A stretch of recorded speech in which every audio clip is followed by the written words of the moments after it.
everybody. Thank you so much for stopping by The Art of Being. My name is Millie T, and this is my son. This is my son, Israel. Um, I just wanted to share a testimony of his birth story. It's quite a story. My husband can't be recording with me right now, but the show must go on, okay? Thank you so much for stopping by. It was the most beautiful birth ever. Nothing at all went wrong. It went exactly as I planned it, exactly how I dreamt it, exactly how it should go. There were flowers everywhere. I was breathing in beeswax candles in my new lilies and bonsai tree that I got from Miss Kim's garden. What else? I had my affirmations up on the wall, and I was in a big pool in my nursery ready to give birth to Israel. And he shot forth from my vajayjay into the world perfectly. Psych, not. None of that happened. None of my dreams happened for this kid. And I know that when you are planning a home birth, which is what I originally wanted, I had the pool blown up, water's in there, water broke. You know what? Let's just get to the real story that happened. Israel was born. Oh gosh, I had to be rushed to the hospital, matter of fact. So my midwife came and she checked to see how far dilated I was. I was not hardly dilated. I knew that I wasn't. I felt that I wasn't. I feel like my stuff just does what it wants to do. It's stubborn like me, I guess. Anyway, so she noticed that there was some green going on, which basically means meconium in the womb. And she said, we have to get you to the hospital straight away. And my dreams of basically the birth went into, I guess, light panic mode. And light panic mode for me is high alert panic mode. But I'm keeping it cool, calm, or whatever. She's explaining to me, you have to get to the hospital. The doctor's gonna meet you there. You have to give birth at the hospital. My man and I wanted to avoid hospital at all costs. That's the whole point of this home birth. I have no problems laying on the table and getting a cesarean like I did for my daughter 8 years ago. Charlize was a C-section, and that was cool with me. Because I hear giving birth naturally, it's very painful. And I don't really have time for all of that. I'm like, it's just so much drama. But because I don't like dealing with the world, aka Babylon, I was like, let me just give birth at home the way God intended, with my loved ones around me and a midwife to catch the baby. I want Jason in the pool with me. Oh, it was just gonna be so lovely. And I feel like I should have started this off by saying in the whole thing started off, I had a dream about maybe a year ago, eons ago. And the dream was I gave birth to a son in the hallway of a hospital. And after I gave birth, I looked up and I looked all around me, and there were tons of people just in a facility, just there. It was just me and my son. Maybe Charlize was there, or there was a little girl there. So forever, when you have a dream that you're going to give birth, A, in the hallway of a hospital, and B, you're going to be held there, God knows me. Why he gave me the dream like that, I don't know. I went on a fast to find out the interpretation of this dream. Most High, tell me, what does this dream mean? Okay, there were some other things in the dream, but from what I took from it is I'm giving birth to my child in the hospital, in the hallway, and then I'm going to be held there.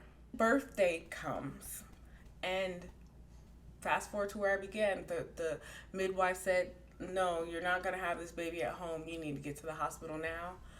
Automatically, I knew, pack a bag.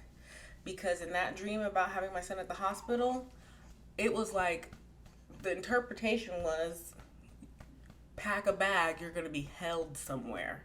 So as soon as the midwife turned to me and said, no, you need to go to the hospital, I was like, Jason, I know what to do. We're packing a bag. It wasn't like just a bag for, my give birth, whatever, and an outfit for him, his, newborn outfit, and let's, squiggle on outside of the hospital, after the birth. No, I was like, God told me to pack for a good minute. Let me just do that. Mind you, I don't know what's going on. I have no idea what's about to take place. I don't know if I'm ever going to see my daughter again or the rest of my family again. I said goodbye to my daughter like I might not see her again. I had to tell her, I will meet you at the crossroads, daughter.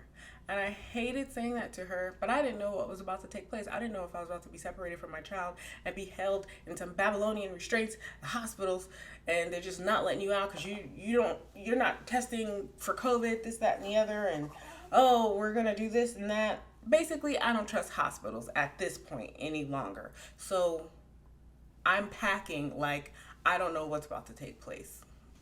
The Bible says many things going to take place. I don't know where we at. I don't know what they're about to do. But I know, you can feel it and smell it in the atmosphere that something obviously is going on with the world right now. It's a change. There's a reset happening. A change has happened. What is going on with my hair? Just pretend this is the best twist out you've ever seen, guys. Anyway, so I pack, and I'm taking a long time to pack. My mom's like, hurry up, Millicent. The baby, this and that, doing what moms do, and that's cool and fine. But I told her, I said, Mom, Elohim said to pack like you're going to be here for a while. I took my Mariah Carey autobiography book, The Meaning of Mariah Carey, because I had not finished it. And I was like, I'll get some reading done while I'm on lockdown. When they lock me up, at least I'll have Mariah Carey to hold me down. Then I took my writing notebook with all my scriptures in it, because I wrote down scriptures in a book for when they start taking Bibles from people. You can't use your Bible no more. Well, I got it in a notebook.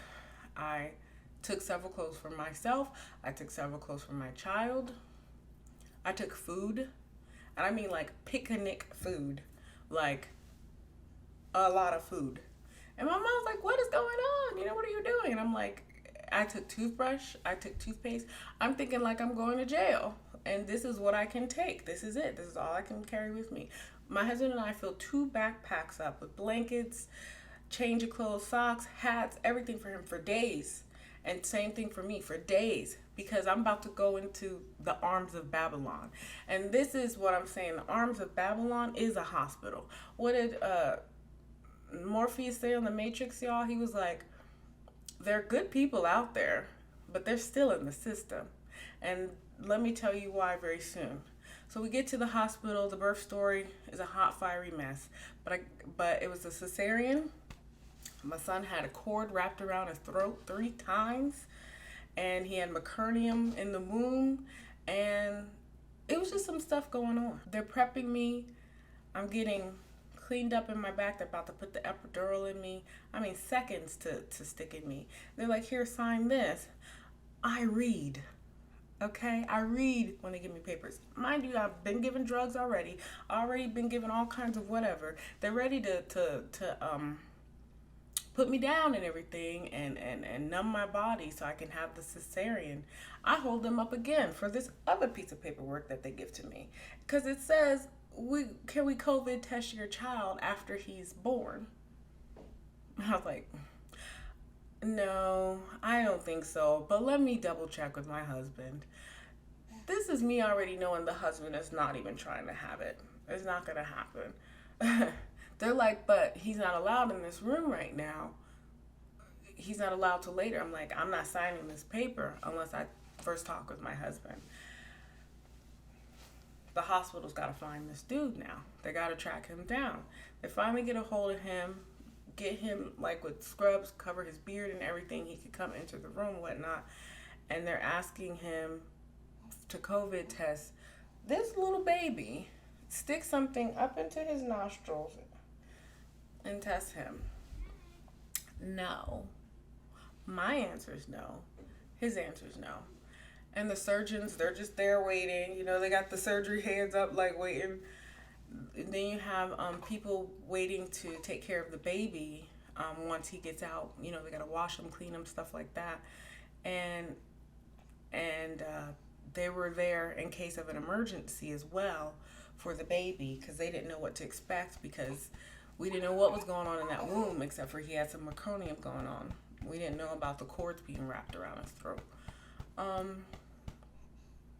I guess Jason should tell you this part, but long story short, they're like, we have to COVID test your son or we can't wash him up and take care of him or anything like that. Something like along those lines. And Jason was like, well, it's my property, so no, you cannot. So anyway, I was so proud of my husband. I was crazy proud of him because he said everything like a G. Like, this is my property. You will not do this to it.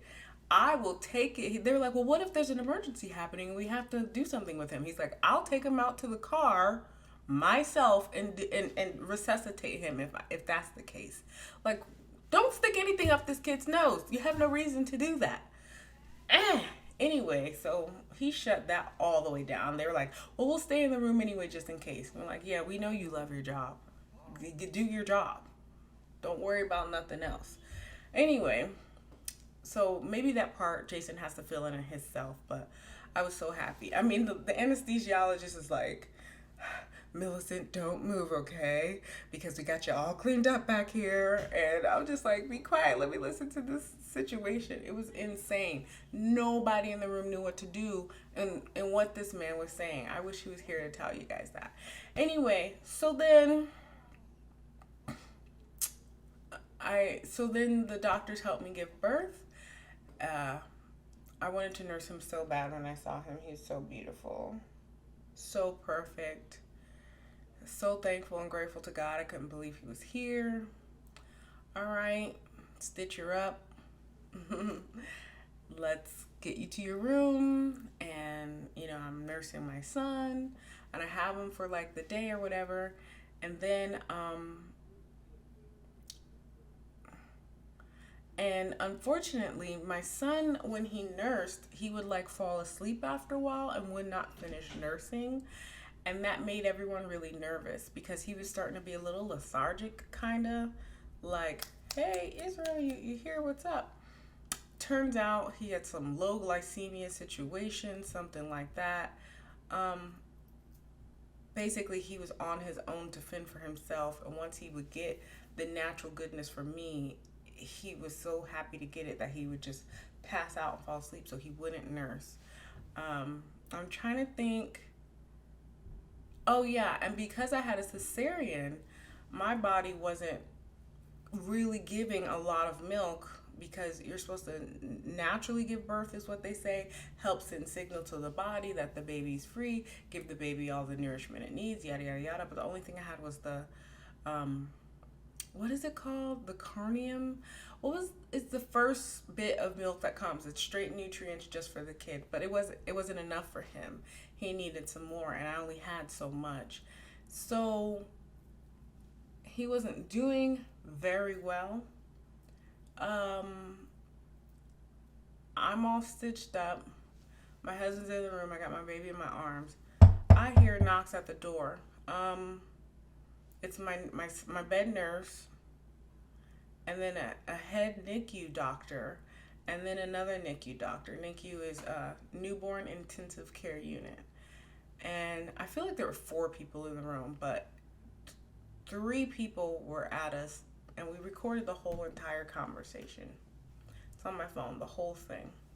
Probably got a lawsuit here from what I'm about to tell y'all, because if anything did happen to him, it'd probably be some serious situations. But my husband and I are like Dennis Reynolds. When you're in our room, you're always being recorded. Like, seriously. We knew from the dream that worried us both, you understand? Not worried, but it's on our mind. We knew something was about to go down. It was in the atmosphere, which is crazy because I'm on drugs at this point because I just had surgery. And I still knew it just happened all at once. We need to come and take your son to the NICU.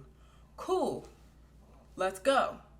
Oh, no, we would have to COVID test him and COVID test you and your husband if you guys to take him up to the NICU. And we're like, well, sorry, we don't do that. Jason pulls it's against our religion card, which at this point, I mean, basically it is. Elohim said to the children of Israel, he said, you quarantine people for 7 days if they are showing symptoms of anything. Then you quarantine them. Sure, get out of here, go settle down a little bit. Everybody will check on you in 7 days. Whatever it is going on, we got a good spectrum in 7 days of what's happening. That's what the Bible says. The Bible doesn't just say quarantine everybody. Because how can the camp run if everybody's quarantined? God's smart. Don't play with him. Don't play with his children either. So,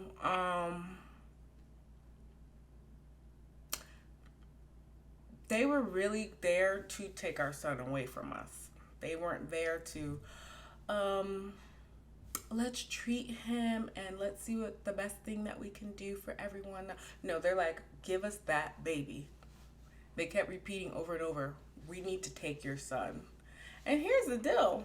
Okay, if the baby's sick and needs to go to NICU, let's ride, let's go. I don't have a problem with that. Treat my son. And Jason kept repeating over and over to them in the recording, we don't have a problem with that. We're not refusing treatment. We're refusing their COVID test. And so they're like, well, we can't take him unless you do the COVID test. Our hospital policy is this. And we're like, that's not our policy. That has nothing to do with us. Please take our baby and go treat him.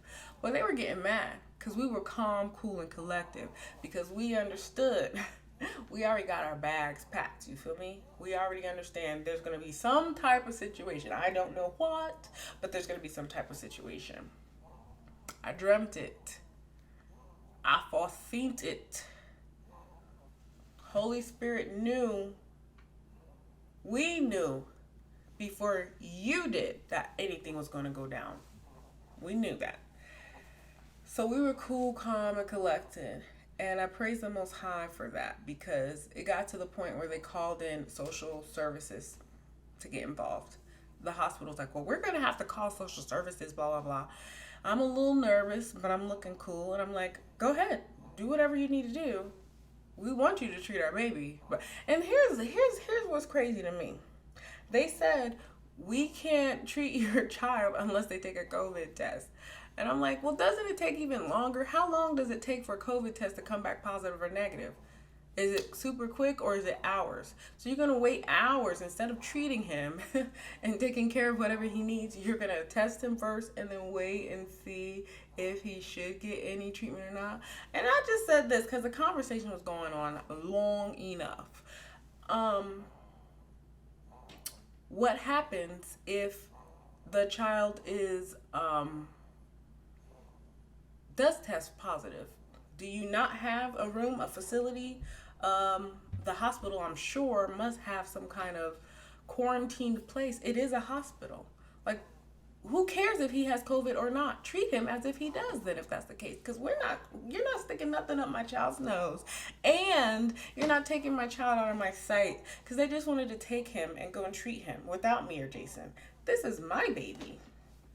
You're not taking my baby from me. That doesn't make even any sense to me. Why a hospital would think that that is okay to separate a parent from a child is beyond me.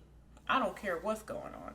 That situation, well, I will say in this situation, I felt like it was not that serious. What are you doing that I can't be around my son? You feel me? And they're like, oh, well, because quarantine or because COVID is going on. Yeah, that's cool and all, but that don't got nothing to do with me. That don't have nothing at all to do with me. Either, see, hospital workers, you're amazing. You have to remember, though, that you put yourself at risk when you do the work that you do. Hospitals are a place where sick people go in. You are already putting yourself at risk for sickness. So I didn't want to hear no excuses. Because she was like, oh, if he's positive, then he might put everyone at risk on my staff. If you're positive, you might put everyone at risk. I'm like, okay, isn't that what you signed up for, though? Now, excuse me, I'm not trying to be rude. I'm not trying to attack you. I'm trying to say, what does this got to do with you treating my child? Did you not sign up to put yourself in harm's danger to take care of people, or harm's way to take care of people, the sick? Okay? Mind you, I'm not sick and neither is he, praise the Most High. But if we were you going to turn him away? No, they said. So I said, well, then treat him as such. I'm sure you have some mask or gear that you all have ready. This is a hospital. And I'm only going off of movies here, like, and TV shows, Grey's Anatomy, and I don't know, any other hospital show, General Hospital. You got to have some type of gear in the hospital to treat certain types of patients. Do you not? And she's like, I'm like, do that. They have to go rendezvous outside. Okay, we'll be back. And I'm like, yeah, you go and do whatever you need to do. I turn to Jason straight away. I'm like, babe, should we run? Because I'm thinking at this point, they're going to take me away from my child, lock me up, lock Jason up, and just take our child. They didn't ask if there's anybody to call, anything like. And that is what they were doing. They kept saying over and over, and I have it on recording, we need your child. And as soon as they shut the door, I was like, Jason, let's run. Let's get out of here. And he's like, we can't. They tag the baby. Because, when your baby's born, they tag them so that nobody can take the baby, or just, I guess, no sane parent can take their baby either. And the thing about it is, the baby did need treatment. He did. We weren't opposed to that. Let's go. It's the hospitals. Go up the emergency area and let's take care of the baby. But they were more concerned on if we had COVID or not. Okay. COVID is running too many people's lives where they can't even think anymore. Everyone's so caught up in Babylon rules. Babylon, I'm talking about America. I'm talking about the witch that sits on the hill that runs this nation. Everyone's so caught up in policies now because of COVID that they forget to just be human, and they forget to just common sense. I don't got to test for nothing. If I said I'm not testing, then I'm not testing. Let's move past it. What else do you have? Anyway, long story short, oh man, they had, a social worker came in. She didn't know what to do. We just talked her right on up out the room. But I felt almost sorry for her. And I have it all on recording. We're just like, now I'm inside. I'm like this. How can I help you? You can go. You don't need to be here. But on the outside, I'm just like, because we have to cooperate at this point. Because they could taser me or Jason. Again, I'm paranoid. I'm always the most paranoid person in the room, guarantee, or at least the top 5 in the room. Top three in the room paranoid. So I'm thinking they're going to take us away. This is it. It's a wrap. I already said goodbye to my baby girl. I'm not joking. I had her look at the Bone Thugs and Harmony video or listen to the song Crossroads, because in the Bible, just so much madness breaks out because you don't want to go along with Babylonian rules that they might take your kids away from you. Who knows? So I have to tell her in advance, darling, we will meet again. Don't even worry about nothing. So, we tell her, she's like, I hear there's Jason's like, is there an emergency? She's like, oh, well, you do know that they want to take your baby up to the NICU, but I'm sorry, they can't let you all in, just the baby. And we're just like, yeah, we understand. She's like, well, they're trying to work something out now. And we're just like, okay, that's good. That's good. That's great. And we just smiling, but inside I'm like, you don't get up out of this room right now, lady. You don't even need to be here right now. We said that in a nice, polite way, just by agreeing, like, okay, yeah, we want what's best for the baby too. That's wonderful, because we gotta act sane at this point. You know what I'm saying? Because at any moment they could call a popo, they could do whatever. We're on Babylonian territory and turf. They could say you're refusing care for your child. They kept saying that to me and my husband. You're refusing to take care for your child. And we said, no, we're not. Please take our son and go and treat him. Well, we can't now. And we're like, so you're the one holding us up. No. Our hospital policies, We're like, that doesn't have anything to do with us. So it just kept going back and forth and everything. They come back into the room. They had a male nurse with them. I could have, I'm on drugs, on hospital drugs, and I know I'd break that dude's arm and his jaw and scratch his eyes out. Okay? But they wanted to bring a male nurse down there like he gonna do something. He was too pretty. I tell you what, I'll give him this, bam, right to, it was like they trying to come and get my baby from me. Do you understand that? And I had to act sane and cool, calm, and collected the entire time. I have it all on recording. Me and Jason are just cool, calm, and collected, and keeping our sanity. What ended up happening was they agreed to take our child, and Jason and I were able, it was only supposed to be for me and Israel to go up there, and Jason ended up coming too. See how the Lord worked that out? We went up to the NICU. Parents weren't even allowed in the NICU, but we were.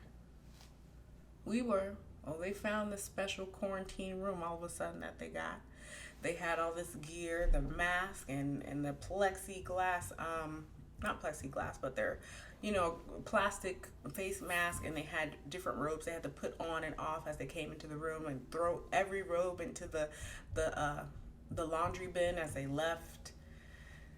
They worked it out. And there was an amazing hospital, amazing team. The whole time everybody was amazing until you trying to come take my baby from me. You lost your mind at that point. Separate me from my child. I don't even have the recording time to laugh at that mess.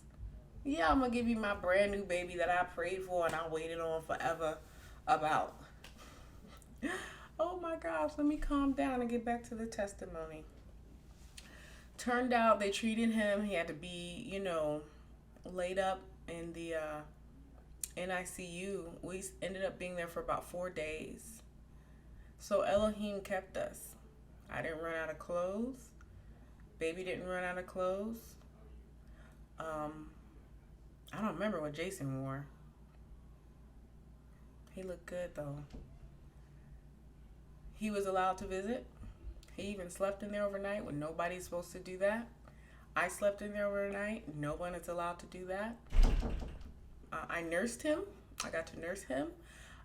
He also was fed,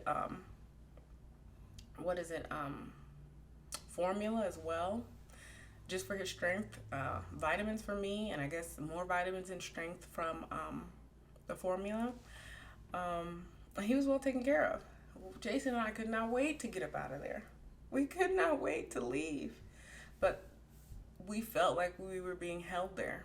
We really, really did. And the testimony is this.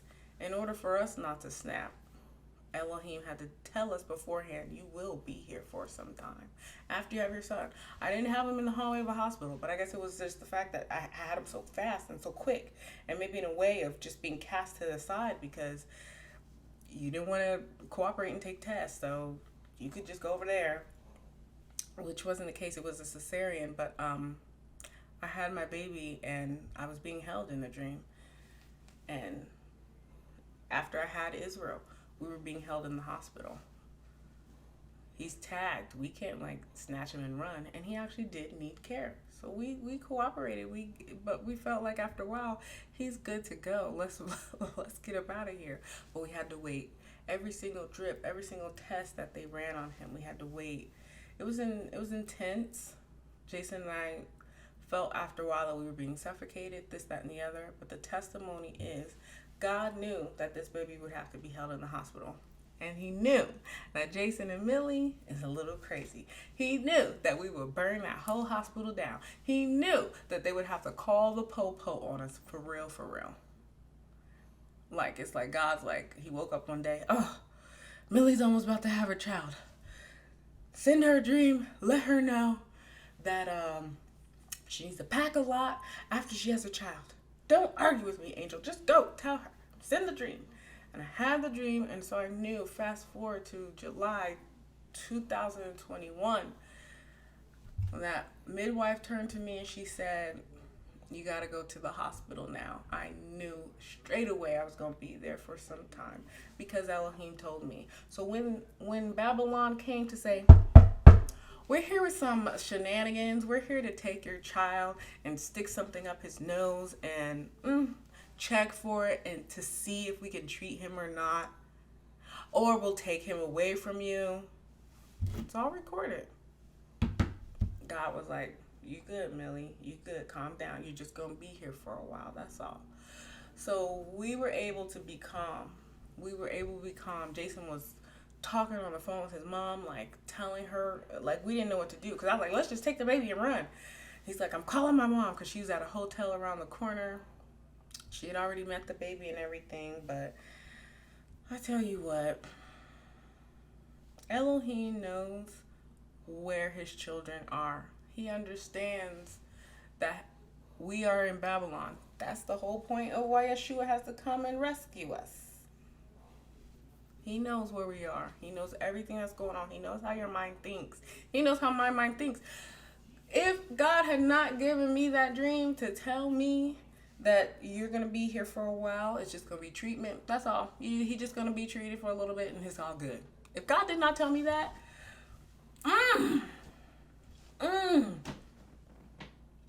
he had to tell me. Otherwise, this boy might have been taken from Jason and I. So I thank the Most High for just keeping us, again, because that's what he do. I'm his child. This is grandbaby. I'm his child. He's my father. He's God. He got some powers. He run all this. He knows everything that's going on. So put your faith, hope, and trust in him. If God say get low, get low. If God say jump high, jump high. Do you understand?